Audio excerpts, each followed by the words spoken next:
си представям каква му е винетката на това. Да си горската книжка да не говори. Може и да няма да ти кажа.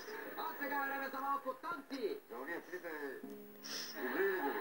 Не, рано е за тях още, рано е. След малко ще дойдат и те. Виж какво ни изпрати маленко наш зрител на на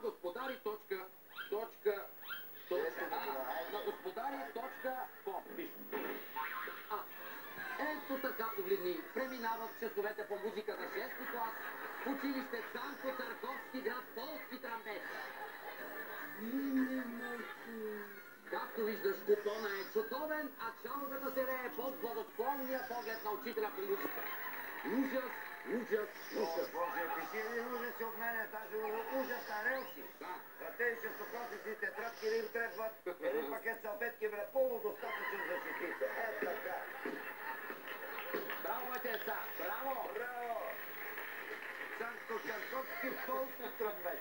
Да сте живи и здрави, малко по-така, нали? А сега, тук, крака и ръце, ще размятаме заедно с трите диви пантери. От Полски Трамбет. Не, от София ли сте трите? Аз знам, те са нашите обичата, сега ще ги питаме. Приличат ми от Чепърче.